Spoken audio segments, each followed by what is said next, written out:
రేపే ఎంతో శక్తివంతమైన సర్వ ఏకాదశి. మీరు నమ్మిన నమ్మకపోయినా మీనరాశి వారికి కలలో కూడా ఊహించని అదృష్టం 100% జరగబోయేది ఇదే.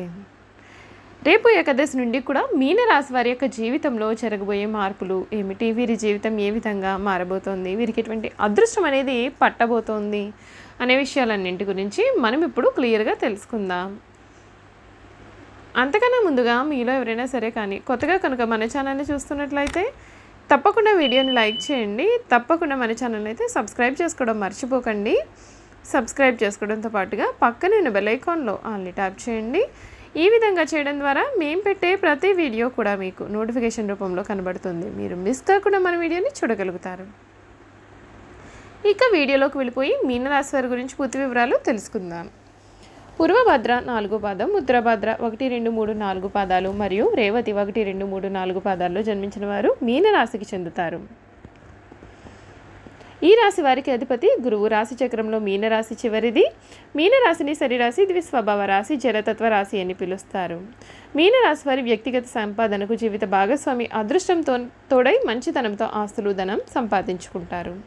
రేపు ఏకాదశి దగ్గర నుండి కూడా మీనరాశి వారి జీవితంలో ఇప్పటి వరకు కూడా మీరు చూడలేనటువంటి అద్భుతమైన మార్పులు చూడబోతూ ఉన్నారు.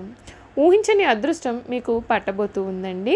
ఒక సమస్య, ముఖ్యమైనటువంటి సమస్య అనేది పరిష్కారం ఈ సమయంలో అవ్వబోతూ ఉంది. ఇష్టమైన వారితో కాలాన్ని గడుపుతారు. వ్యాపారంలో అనుకూల ఫలితాలు ఉన్నాయి. చిత్త సౌఖ్యం ఉంటుంది. ఇష్టదైవ స్తుతి మీకు చాలా శుభప్రదం. శ్రమతో కూడిన ఫలితాలు ఉన్నాయండి. అనుకున్నది మీకు అనుకున్నట్లుగా పూర్తి అవుతుంది. మంచి ఆలోచనలతో విజయపదం పడతారు. ఉద్యోగంలో అనుకూల ఫలితాలు ఉన్నాయి. వ్యాపారంలో అనుకూలమైనటువంటి ఫలితాలు వస్తాయి. ఆర్థికంగా పురోగతి కూడా కలిగి ఉంటుంది. మీ ఆలోచనే మీ విజయానికి మూలం. ముఖ్యమైన లావాదేవీలలో స్పష్టమైన ఆలోచనలు అవసరం. ప్రశాంతత తగ్గకుండా చూసుకోవాలి. మీకు ఈ సమయంలో అంటే ఈ వారం మధ్యలో ఒక శుభవార్త అనేది మీకు చాలా ఆనందాన్ని కూడా కలిగిస్తుంది. 7 గ్రహాలు మీకు వ్యతిరేకంగా ఉన్నాయి కనుక నవగ్రహ ధ్యాన శ్లోకాలు చదివితే అంతా కూడా మేలు జరుగుతుంది. ఈ మీనరాశికి చెందినటువంటి వారికి సమయంలో వీరు కోరుకున్న జీవితాన్ని గడుపుతారు. మీకు అన్ని విషయాల్లో కూడా అనుకూల వాతావరణం కనిపిస్తుంది. మీకు ఎటు చూసినా సరే మీకు అంతా కూడా మంచిగా కనిపిస్తుంది. ఈ మీనరాశి వారికి ఈ సమయంలో చాలా ప్రశాంతమైన జీవితాన్ని గడపబోతూ ఉన్నారు. ఈ రాశి వారికి వ్యాపారస్తులకు ఈ సమయంలో చాలా అనుకూలంగా ఉంటుందండి.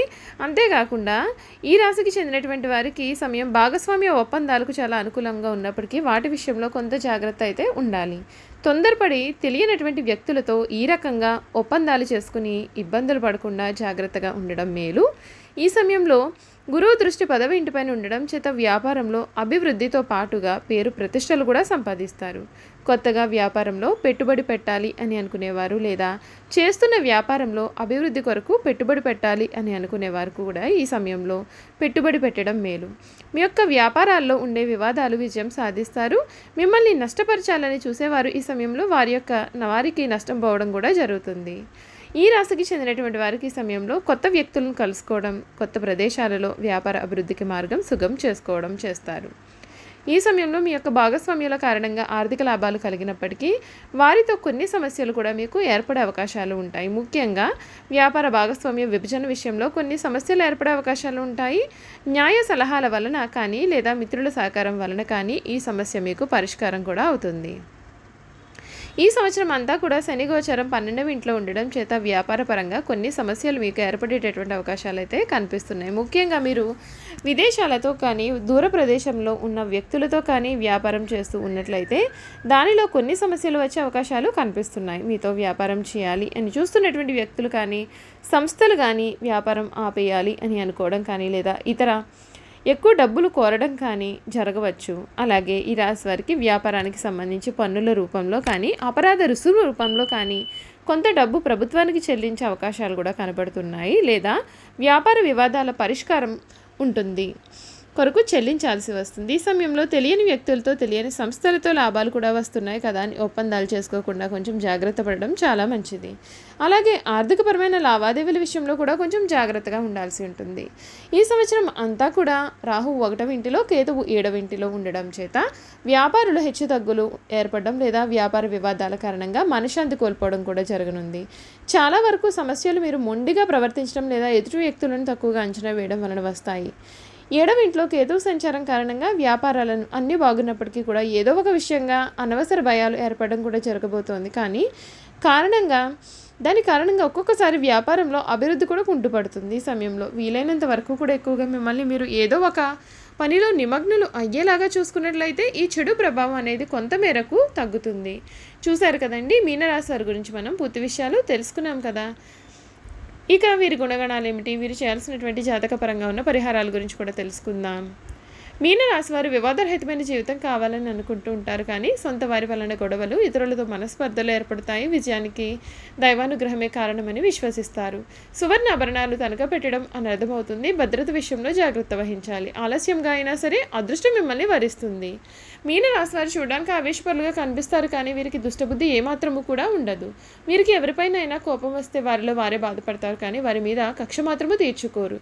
దుష్టులను కూడా మంచివారిగా మార్చడానికి వీరు ఎప్పుడు కూడా ప్రయత్నం చేస్తూ ఉంటారు. ఇదే వీరి యొక్క గొప్ప గుణము. ఈ రాశి వారికి కవిత రచన అంటే కూడా చాలా ఇష్టం. ఎప్పుడు కూడా ఏదో ఒక పని చేస్తూ ప్రశాంతమైనటువంటి జీవితం లేకుండా చేసుకుంటారు. అలా లేకపోతే వీరికి ఏమీ తోచదు. ఏదైనా పని చేయాలి అని అనుకున్నట్లయితే వీరికి ఎవరైనా సరే తోడు ఉండాలి. ఆ పనిని వీరు ఒక్కరూ స్వతంత్రంగా ఏ పనిని కూడా చేయలేరు. మొదలుపెట్టిన పని పూర్తి చేసే వరకు కూడా వీరికి అసలు నమ్మకం అనేదే ఉండదు. ఈ రాశి వారికి సంసార జీవితం చాలా ఆనందాన్ని కలిగిస్తుందని చెప్పవచ్చు. వీరు కుటుంబ సభ్యులకు అన్ని రకాలుగా ఆనందాన్ని ఇవ్వగలుగుతారు. మీనరాశి వారి జీవితంలో వివాహం అనేది వారి యొక్క జీవితాన్ని సమూలంగా మార్చివేస్తుంది. వీరు తమ యొక్క జీవిత భాగస్వామి పిల్లల పట్ల చాలా వాత్సల్యాన్ని, అభిమానాన్ని కూడా చూపిస్తారు.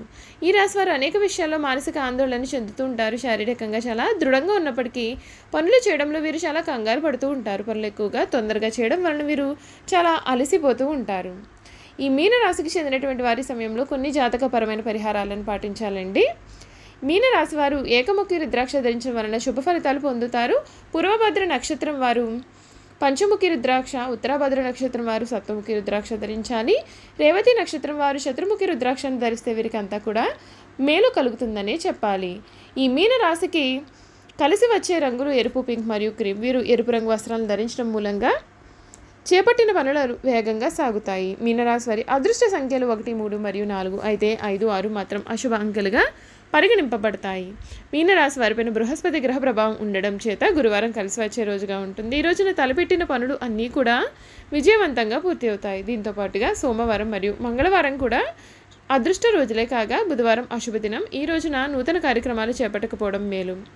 గురువారం రోజున పేద పిల్లలకు పసుపు రంగు తిప్పి వస్తువులు, మిఠాయిలను పంచండి. సూర్యోదయ సమయంలో క్రమం తప్పకుండా మరియు ఆదివారాలు, సప్తమి తిథులు మరియు శుభదినాల్లో సూర్యునికి నీటిని సమర్పించండి. చూసారు కదా మీనరాశి వారి గురించి పూర్తి విషయాలు అయితే తెలుసుకున్నాం కదండి. ఈ వీడియో కనుక మీకు నచ్చినట్లయితే తప్పకుండా వీడియోని లైక్ చేయండి. తప్పకుండా మన ఛానల్ని సబ్స్క్రైబ్ చేసుకోవడం మర్చిపోకండి. సబ్స్క్రైబ్ చేసుకోవడంతో పాటుగా పక్కనే ఉన్న బెల్ ఐకాన్లో ఆల్ అయితే ట్యాప్ చేయండి. ఈ విధంగా చేయడం ద్వారా మేము పెట్టే ప్రతి వీడియో కూడా మీకు నోటిఫికేషన్ రూపంలో కనబడుతుంది. మీరు మిస్ కాకుండా మన వీడియోని చూడగలుగుతారు. Thank you for watching.